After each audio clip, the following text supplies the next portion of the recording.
So কোনটার জন্য কোন এরিয়া কনসিডার করতে হবে এই জিনিসটা শেখানোটাই ছিল আমাদের ফার্স্ট পার্টের টার্গেট। ওকে, এরপরে আমরা এখন যে কোনো একটা কোশ্চেন পড়তে পড়তে কিভাবে ভেন ডায়াগ্রাম ড্র করব এবং কোথায় কি বসাবো সেটা আমরা এখন শিখবো।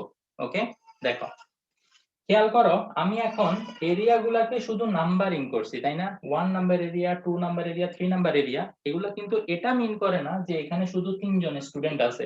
নো, কোথাও কোথাও আমরা এরকম বসাবো যে এখানে 3 লিখবো, which 3 the 3 will mean that only 3 student passed in English। এখানে এটা নাম্বার অফ এরিয়া বোঝায়, যেমন মনে করো এটা 1 নাম্বার এরিয়া, এটা 2 নাম্বার এরিয়া, এটা 3 নাম্বার এরিয়া, এগুলো কিন্তু এটা বোঝায় না এখানে কয়জন স্টুডেন্ট আছে, বুঝিও। ওকে, একটু পরে ইনশাআল্লাহ আরো ক্লিয়ার হয়ে যাবে। মোটামুটি আশা করি ভেন ডায়াগ্রামের এটা তোমাদের ক্লিয়ার হয়ে গেছে। এখন জাস্ট দুইটা প্রবলেম আমরা সলভ করব, তারপরে you will be okay solve all other problems in higher math and general math। এই ক্লাসটা বেসিক্যালি জেনারেল ম্যাথ বলাটা ঠিক হচ্ছে না, বিকজ সেম টপিক গুলা তোমার হায়ার ম্যাথও আছে। তো এই ভেন ডায়াগ্রামটা করানোর পরে আমি তোমাদেরকে হায়ার ম্যাথ জেনারেল ম্যাথ দোনোটারই ভেন ডায়াগ্রাম গুলা হোমওয়ার্ক দিব, ঠিক আছে? তো আসো আমরা ফার্স্টে যেটা করব, দুইটা ওয়ালা করি, মানে ক্রিকেট আর ফুটবল এরকম দুইটা নিই, তারপরে আমরা ক্রিকেট ফুটবল হকি তিনটা ওয়ালা করব। ওকে, তো ফার্স্ট যেটা এক্সারসাইজের না এক্সারসাইজের গুলো তোমাদেরকে আমি করতে দিব। আসো আমরা ইয়ে করি, এক্সাম্পল 14 এক্সারসাইজের গুলো আমি তোমাদের জন্য রাখবো। এক্সাম্পল 14টা দেখি। সবাই একটু কোশ্চেনটা যদি খুলতে পারতো ভালো হতো, জানি না তোমরা পারবা কিনা, বা আমি যে পড়তেছি সেটা একটু শুনো। ওকে, এক্সাম্পল 14 এ বলা আছে আউট অফ 100 স্টুডেন্টস। 100 স্টুডেন্টের কথা যখন বলছে, আমরা তখন এই 100 স্টুডেন্টের একটা ইউনিভার্সাল সেট আমাদেরকে বানাই ফেলতে হবে। বানাই ফেললাম। ওকে, এটা ইউনিভার্সাল সেট এবং আমরা জানি এখানে কয়টা স্টুডেন্ট আছে, 100 স্টুডেন্টস আছে। ওকে, এরপরে বলছে কি 88 পাসড ইন বাংলা, তার মানে টোটাল 100 এর মধ্যে কিছু স্টুডেন্ট আছে যারা কি করছে, বাংলায় পাস করছে। এবং এখানে এটার ভিতরে কয়জন স্টুডেন্ট আছে, 88, remember. Then 80 in mathematics. Okay, so mathematics এ কতজন পাস করছে, এই ম্যাথমেটিক্স এর যে সার্কেল এখানে আছে 80। এখন তোমরা আমাকে জিজ্ঞেস করতে পারো, স্যার আপনি কিভাবে বুঝলেন যে কিছু স্টুডেন্ট এরকম আছে যারা বাংলা এবং ম্যাথমেটিক্স দুটোতেই পাস করছে, কিভাবে বুঝলেন? খেয়াল করে দেখো, তোমার টোটাল স্টুডেন্ট হচ্ছে 100, তুমি বলছো 88 বাংলায় পাস করছে আর 80 স্টুডেন্ট ম্যাথে পাস করছে। এরা যদি সবাই সেপারেট স্টুডেন্ট হয় তাহলে 80 প্লাস 88 168 স্টুডেন্ট থাকার কথা, কিন্তু তোমার স্টুডেন্ট আছে কয়জন, 100 জন। তার মানে কিছু স্টুডেন্ট আছে যারা দুইবার করে কাউন্ট হয়ে গেছে। কেন তারা দুইবার করে কাউন্ট হবে, কারণ তারা বাংলাতেও পাস করছে এবং ম্যাথেও পাস করছে। তার মানে বাংলা আর ম্যাথের মধ্যে কমন কিছু স্টুডেন্ট থাকবে। ক্লিয়ার? ওকে, এরপরে বলছে কি and 70 in both subject, 70 students are there who passed in both subject। ফার্স্টেই আমরা তাইলে লিখবো এটা, এটা হচ্ছে heart of the Venn diagram. তো আমরা হার্টের যে ডাটা সেটা পেয়ে গেছি, 70 student passed in both subject, তাহলে আমরা 70 টা এখানে লিখে ফেললাম। এরপর আমাদেরকে বলছি কি express the information in Venn diagram which we have already done and find how many students failed in both subject। তার মানে কিছু স্টুডেন্ট এই যে এই এরিয়ার মধ্যে আছে। ওকে, দোনোটা সার্কেলের বাইরে কিছু স্টুডেন্ট আছে যারা কিনা দোনোটার মধ্যেই ফেল করছে, তারা বাংলারও বাইরে ম্যাথেরও বাইরে, বিকজ বাংলাতেও পাস করে নাই ম্যাথেও পাস করে নাই। তো কয়জন স্টুডেন্ট এরকম আছে সেটা আমরা বের করার চেষ্টা করব।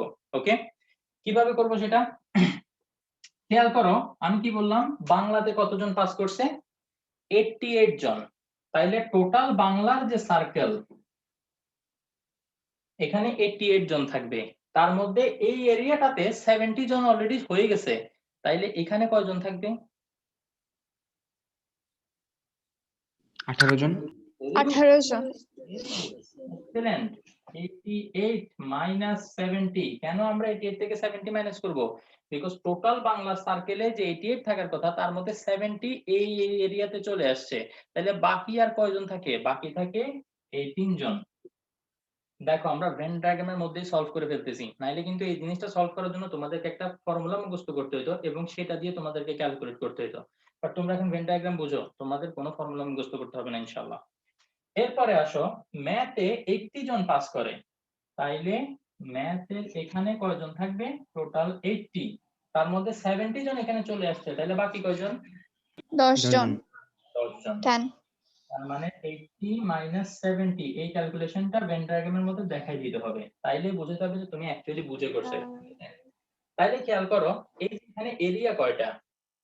1 2 3 4 3 4 জি চারটা এরিয়া আছে, তাই না? তিনটা এরিয়াতে কয়টা স্টুডেন্ট জেনে গেছি, 4 নাম্বার এরিয়াটাতে কত সেটা আমরা বের করতে পারবো না? কিভাবে বের করব?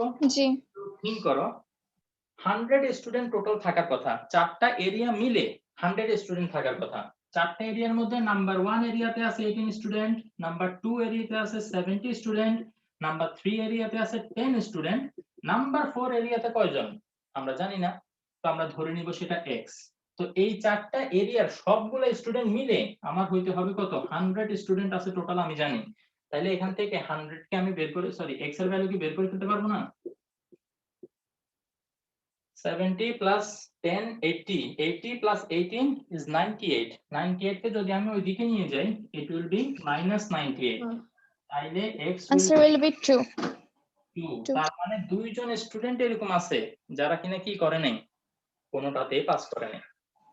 এই যে আমি এখানে এরিয়া নাম্বারটা লিখছি না 1 2 3 4, এটা কিন্তু তোমাদেরকে বোঝানোর জন্য।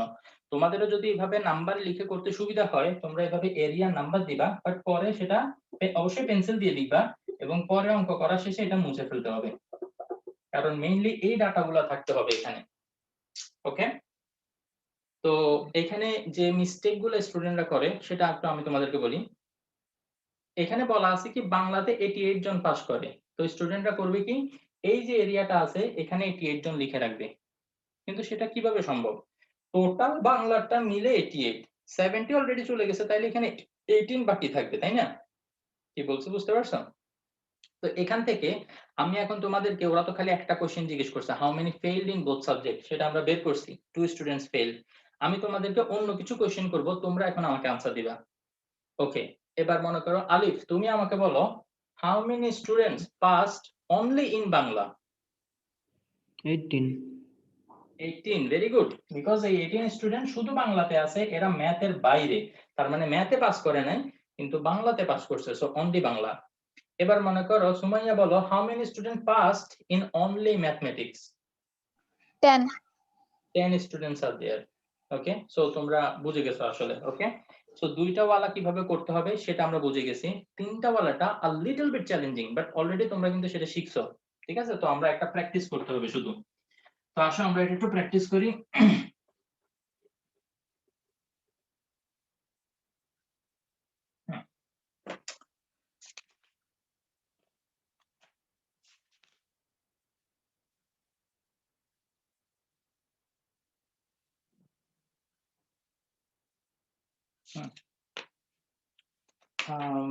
আই গেস তিনটা ওয়ালা প্রবলেম তোমাদের এই বইতে নাই।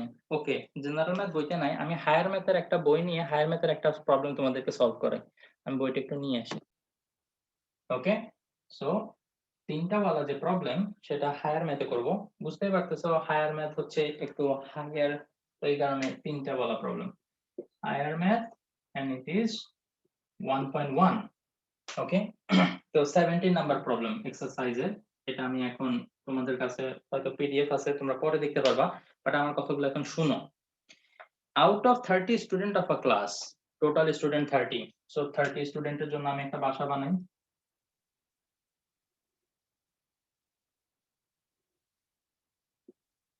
এখানে টোটাল কয়টা স্টুডেন্ট আছে? 30 টা স্টুডেন্ট আছে। সুন্দর, এর মধ্যে বলছে কি 19 have taken economics. Okay, so economics এর জন্য একটা সার্কেল আমাদের বানাইতে হবে, তো আমরা ইকোনমিক্স এর জন্য একটা সার্কেল বানালাম এবং লিখে দিলাম এটা হচ্ছে ই ইকোনমিক্স। এরপরে বলে কি 17 হ্যাভ টেকেন জিওগ্রাফি। ওকে, তো 17 যদি জিওগ্রাফি নেয় তাহলে আমরা এটা লিখলাম জি।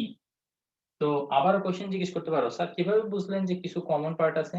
খেয়াল করে দেখো টোটাল স্টুডেন্ট হচ্ছে 30, 19 ইকোনমিক্স আর 17 জিওগ্রাফি, টোটাল অ্যাড করলে হয়ে যায় 36, so definitely there is some common part, there is some common students who have been counted twice, so এই কারণে আমাদেরকে কমন পার্ট নিতে হবে। আচ্ছা, এরপরে হচ্ছে কি আবার বলছে 11 have taken civics, third subject. 11 have taken civics. তো এটা হচ্ছে সি, সিভিক্স এর সার্কেল। যদিও আমি এগুলোকে সার্কেল বলতেছি, এগুলো অ্যাকচুয়ালি সার্কেল হচ্ছে না। তোমাদের কিন্তু পরীক্ষার হলে একদম কম্পাস দিয়ে সার্কেলই আঁকতে হবে, জাস্ট হাতে এঁকে দিলে হবে না। সো বি কেয়ারফুল, ওকে? যে স্যার একটা ডি মাইকা বলছে এটা সার্কেল, আমিও এটা করব। ডোন্ট ডু দিস, ওকে? সুন্দর মতো সার্কেল আঁকবা ইনশাআল্লাহ। ওকে, তো এটার জন্য যেটা করতে হবে একটা টিপসও বলে দিই। আগে বক্সটা আঁকবা না। আগে 3টা সার্কেল আঁকবা, এরকম ইন্টারসেক্ট করে একটাকে আরেকটা এরকম ভাবে তোমরা কি করবা, 3টা সার্কেল আঁকবা, দেন ওটার চারপাশে একটা বক্স আঁকবা। আগে যদি বক্স এঁকে ফেলো তাহলে দেখবা যে সার্কেল আঁকার জন্য এনাফ জায়গা পাচ্ছ না। ওকে, সো প্লিজ রিমেম্বার। আসো এবার বলছে কি 12 have taken both economics and geography. Economics and geography both 12 জন নিছে। এগুলো আমরা আস্তে আস্তে প্লেস করব, no problem. 4 have taken both civics and geography. 7 have taken both economics and civics. কিছু ডাটা দেয়া আছে। While 3 have taken all 3 subject. Heart, আমি যেটা বারবার তোমাদেরকে ক্লাসের শুরু থেকে বলে আসতেছি, হার্ট হচ্ছে কোনটা, এই পার্টটা, যেটা মানে তিনোটা নিছে। তো সেটা কত বলা আছে 3। আমরা এইখান থেকে শুরু করব ডাটা লেখা। 3 students are there who have taken all the 3 subjects. Okay, so 3 আমরা এখানে লিখলাম। এইখান থেকে এখন বাকি ভেন ডায়াগ্রামটা আমরা কমপ্লিট করব। কিভাবে সেটা একটু চেক করো। ওকে, সো আমাদেরকে বলছে কি ইকোনমিক্স আর জিওগ্রাফি। খেয়াল করো আমি ফার্স্টে এখানে লিখছি না, দেন আস্তে আস্তে সাইডে ছড়াবো। আমি এখন এইটা এইটা আর এইটা, এই 3টা ঘরে কত হবে সেটা লেখার চেষ্টা করব। কিভাবে চেষ্টা করতেছি খেয়াল করো। আমাদেরকে বলছে কি যে ইকোনমিক্স এন্ড জিওগ্রাফি নিছে 12 জন। ইকোনমিক্স এন্ড জিওগ্রাফি, খেয়াল করো ইকোনমিক্স আর জিওগ্রাফির মাঝখানে এই পার্টটা আছে না। ইকোনমিক্স আর জিওগ্রাফি যখন বলবে ইকোনমিক্স এর সার্কেল দেখবা, জিওগ্রাফির সার্কেল দেখবা, দুইটার মাঝখানে কমন পার্ট হচ্ছে এটা। এখানে টোটাল কতজন থাকবে 12। 12 এর মধ্যে অলরেডি 3 এখানে চলে আসছে, তাইলে এখানে কত হবে 9 9 9। Very good. তাইলে এটা আমাদেরকে এখানে এভাবে দেখাইতে হবে 3 = 9। আমরা ভেন ডায়াগ্রামের মধ্যে সব ক্যালকুলেশন করে ফেলা আমাদের টার্গেট, নাহলে কিন্তু এগুলো বের করার জন্য আলাদা ফর্মুলা শিখে আবার করতে হবে। সো প্লিজ ভেন ডায়াগ্রামটা ভালো মতো শিখে ফেলো ইনশাআল্লাহ। ওকে, এরপরে আমরা দেখব যে জিওগ্রাফি আর সিভিক্স এই দুইটার মধ্যে কমন কারা কারা। 7 have, না sorry, 4 have taken both civics and geography. Both civics and geography, এইখানে 4 জন থাকবে। বলতো এখানে কয়জন থাকবে তাইলে?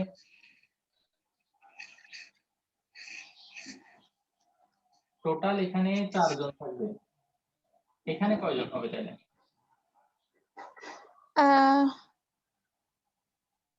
স্যার দুটোটা কয়জন নেবে? 4 জনই তো, 4 জন। জিওগ্রাফি আর সিভিক্স 4 জন। তাহলে 1 1 হবে। জানাতে তো বলছে স্যার। কিভাবে? কারণ 4 চারটে। - 3 = জি টোটাল 1। 3 জন এই দুটো সাবজেক্ট নিছে। তো এই 3 জন যে এই 3 জন এরা কিন্তু তিনোটাই নিছে, তাই না? তো এরা জিওগ্রাফি আর সিভিক্স এর মধ্যে তো আছেই। তো তাইলে একজন স্টুডেন্ট এমন আছে যারা অনলি জিওগ্রাফি এন্ড সিভিক্স নিছে। এগুলো অলরেডি আমরা শিখছি, ওকে? যাই হোক, তারপর বলছে 7 have taken both economics and civics. Economics এর সার্কেল এটা, সিভিক্স এর সার্কেল এটা, সো কমন পার্ট হচ্ছে এটা।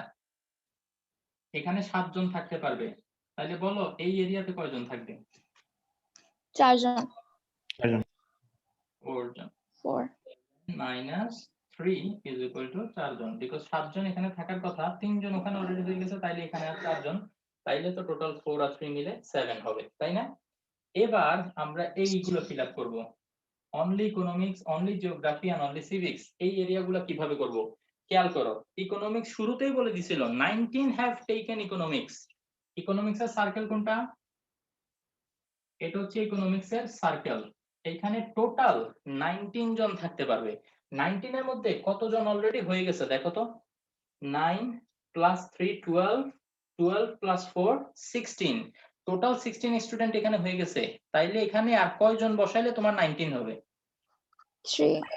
3 ইজি, রাইট? সো এখান থেকে এটা এইভাবে দেখাইতে হবে যে 19 - 16 = 3। এখানে টোটাল ইকোনমিক্স সার্কেলের ভিতরে 19 থাকার কথা, তার মধ্যে অলরেডি 16 জন হয়ে গেছে। তো এখানে আর 3 জন হইলে টোটাল ইকোনমিক্স সার্কেলের ভিতরে 19 হয়ে যাবে। এবার সেম আমি শুধু তোমাদেরকে বলবো জিওগ্রাফিতে টোটাল কয়জন থাকার কথা। আলিফ তুমি আমাকে বলবা যে এখানে কয়জন হবে। জিওগ্রাফি নিচে টোটাল 17 জন, জিওগ্রাফিতে টোটাল 17 থাকার কথা, তুমি আমাকে বলো। হ্যাঁ জি স্যার, শুনতে পারিনি। জিওগ্রাফি টোটাল 17 স্টুডেন্টস নিছে, ঠিক আছে? তো আমি এখন এখানে কত নাম্বার লিখবো? 17 মাইনাস, স্যার ভিডিও তো দেখতে পাচ্ছি, ক্লিয়ার না আর কি। স্যার আমি বলি কে সুমাইয়া? সম- এটা জি একটু জান্নাত বলো একটু, তুমি তো এটা বলছো না, এটা ওকে স্যার থেকে শুনি। জি আমার লেখা ক্লিয়ার দেখা যাচ্ছে না? না না, আমার কোয়ালিটি কম একটু। আচ্ছা ওকে, তো জান্নাত তুমি বলতে পারবা যে এখানে আমি কত লিখবো? টোটাল জিওগ্রাফিতে 17 থাকার কথা। 1 হ্যাঁ 1 1 লিখবো। আচ্ছা 1টা কিভাবে পাইলাম?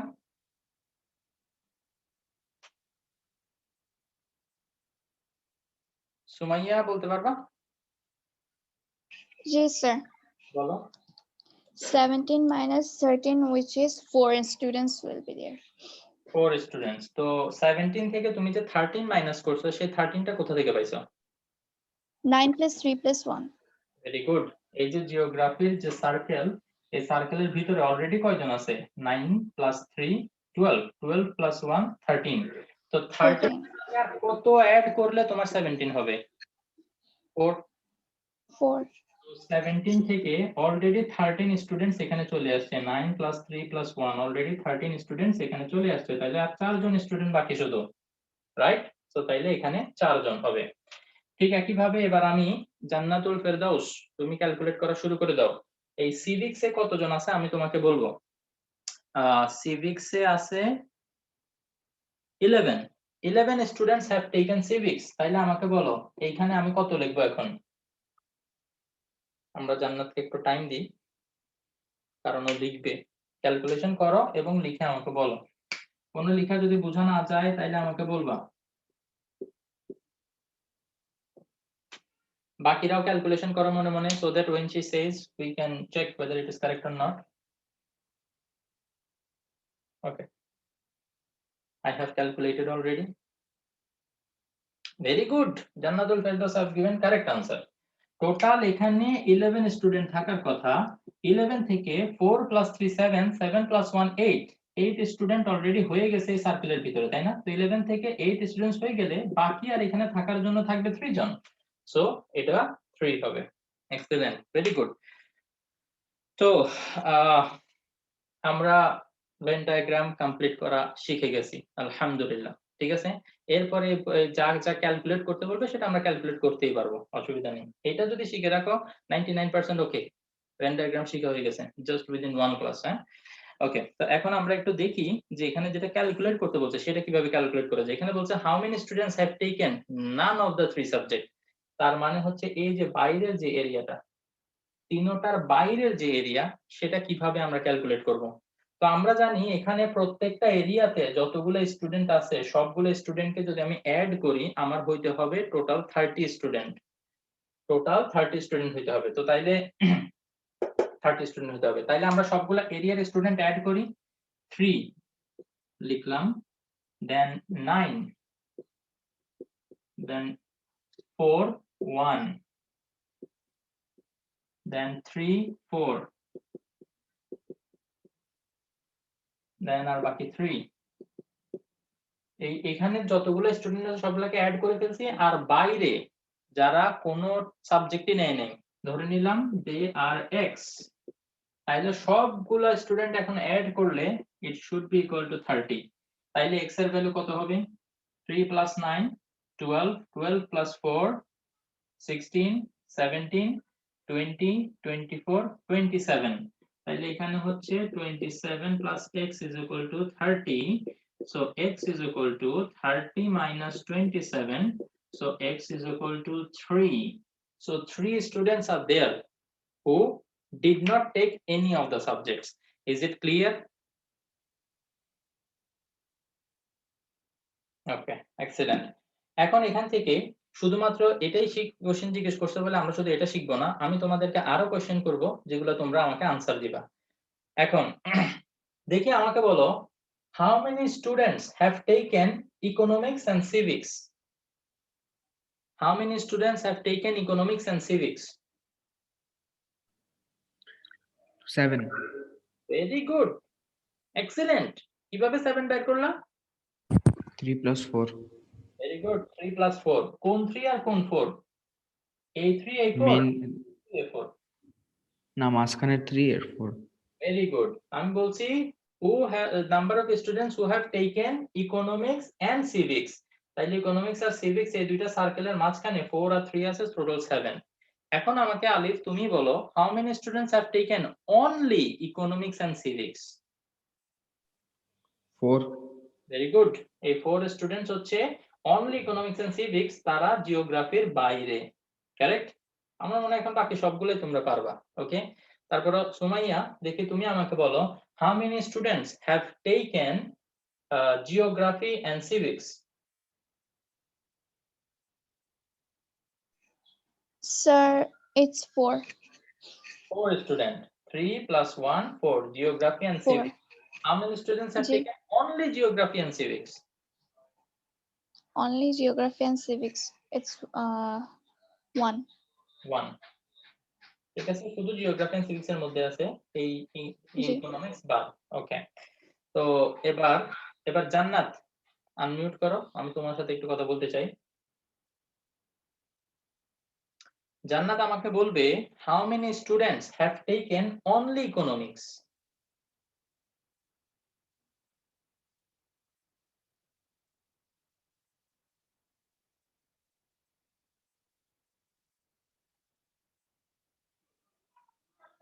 আই গেস এগুলো তোমরা পারবা। তো অনলি ইকোনমিক্স শুধু 3 জন নিছে, অনলি জিওগ্রাফি 4 জন নিছে, অনলি সিভিক্স 3 জন নিছে। এখন আরেকটু ডিফারেন্ট টাইপের কোশ্চেন যেটা আসতে পারে সেটা একটু আমি তোমাদেরকে বলি।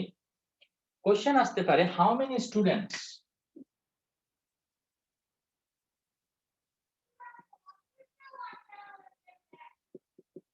আচ্ছা এই কথাগুলো লেখার দরকার নেই, এগুলো আমি মুখে বলি। How many students have taken only one subject? আমি মেইন কথাটা লিখি, how many students have taken only one subject. দেখি কে আমাকে এটার আনসার দিতে পারো। 10.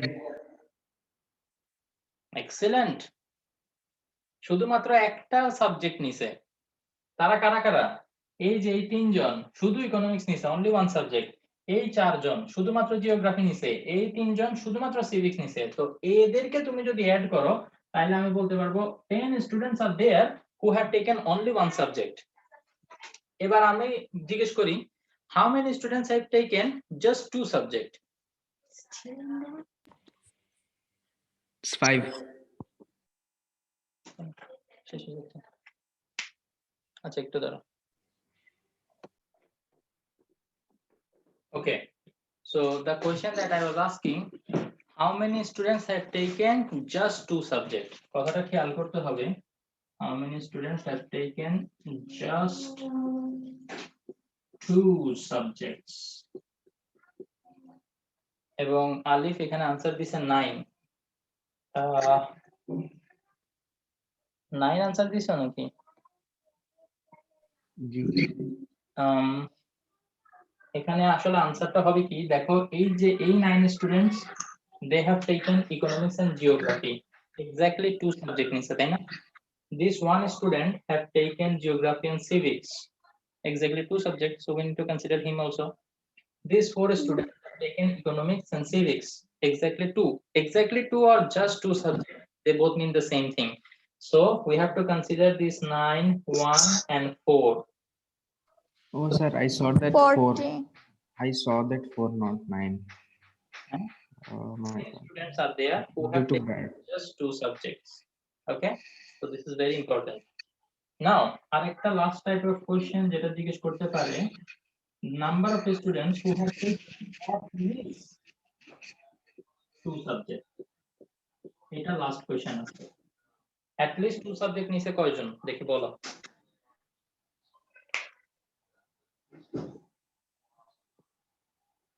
ও আলিফের একটু দেখতে সমস্যা হচ্ছে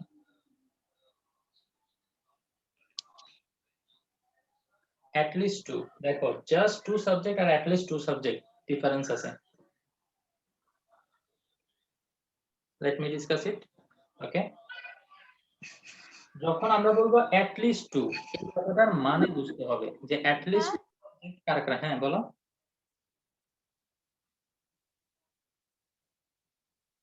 ওকে সো at least 2 কথাটার মানে হচ্ছে আমি যখন কাউকে বলবো যেমন আলিফকে বললাম আলিফ দেখি বাজারে গিয়ে at least দুইটা শার্ট তুমি কিনবা তার মানে হচ্ছে 2 এর নিচে তুমি আসতে পারবা না but you can by above 2 at least মানে মিনিমাম লিমিট আমি সেট করে দিছি মিনিমাম এত হইতে হবে ম্যাক্সিমাম এর উপরে তুমি যত ইচ্ছা দাও নো প্রবলেম সো এটা বোঝাটা ইম্পর্টেন্ট at least 2 সাবজেক্ট তার মানে হচ্ছে মিনিমাম দুইটা সাবজেক্ট নিতে হবে কেউ যদি তিনটাও নেয় আই ডোন্ট মাইন্ড বাট কেউ যদি দুইটার কম নেয় একটা নেয় there is a problem so এখানে বলছি কি at least 2 সাবজেক্ট এই 9 জন at least 2 সাবজেক্ট নিছে এই একজন at least 2 সাবজেক্ট নিছে আবার এই চারজন they also took at least 2 subject খেয়াল করো এই তিনজন যে এরাও কিন্তু at least দুইটা নিছে এরা তিনটা নে বাট মিনিমাম দুইটা তো নিছে তাই না দুইটার পরে উপরে নে উই ডোন্ট মাইন্ড তার মানে হচ্ছে যখন at least 2 বলবে তোমরা এইগুলা এই 9 1 4 এটা তো কনসিডার করবাই এই তিনজনকেও তোমার কনসিডার করতে হবে তাহলে 9 + 1 10 10 + 4 14 14 + 3 17 17. আনসার উইল বি 17 তো তোমাদেরকে আমি একটা ক্লাসের মধ্যে ভেন ডায়াগ্রাম থেকে যত কিছু জানার দরকার এবং প্রবলেম সলভ করার জন্য যা কিছু করা দরকার আমি অলমোস্ট করে ফেলছি জাস্ট হালকা একটা সমস্যা বাকি সেটা হচ্ছে যখন এই মাঝখানে নাম্বারটা জানবা না তখন কিভাবে তোমরা করবা সেটার একটা প্রসেস আছে বাট এটা আজকে করব না একদিনের জন্য বেশি হয়ে যাবে তো সবাই তোমরা কি করবা এখন এই যে এটা রিলেটেড যতগুলা প্রবলেম আছে হায়ার ম্যাথ এবং জেনারেল ম্যাথ দুটোটাতে যতগুলা ভেন ডায়াগ্রামের প্রবলেম পাবা সবগুলা তোমরা সলভ করবা not only exercise but also example এটা হচ্ছে তোমাদের হোমওয়ার্ক ওকে এবং এখান থেকে আমি জানি তোমাদের কিছু কিছু ডাউট থাকবে বাট আমি চাই সেই ডাউটগুলো তোমরা আমাকে জিজ্ঞেস করো তোমরা আমাকে বলবে যে স্যার এটা পারিনি আমি তখন ওগুলো ডিসকাস করব ইনশাআল্লাহ okay so I am expecting doubts from you okay তো আজকের ক্লাসে যদি ভেন ডায়াগ্রামটা ভালোমতো শিখতে পারো উই আর সাকসেসফুল ঠিক আছে তো সবাই ভালোমতো বাসায় হোমওয়ার্ক করো আর ক্লাস শেষ করার আগে কেউ কোনো কোশ্চেন জিজ্ঞেস করতে চাও Sir, এই যে 19 number creative টাও 19 নাম্বার এই যে exercise 1.1 higher maths হায়ার ম্যাথের 19 নাম্বার এটা কি ভেন ডায়াগ্রাম রিলেটেড হ্যাঁ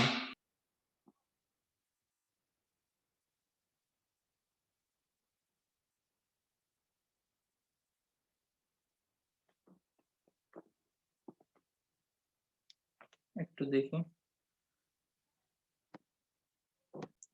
19 number it will be discussed in the following class অন্য যেগুলো ভেন ডায়াগ্রামের আছে সেগুলো একসাথে সলভ করো ইনশাআল্লাহ তারপর এটা ডিসকাস করব ওকে সবাই ভালো Okay, sir. আসসালামু আলাইকুম ওয়া রাহমাতুল্লাহি ওয়া বারাকাতুহু আর ভিডিওটা একটু ভালোমতো স্টাডি করো যদি কোনো কনফিউশন হয় পড়ে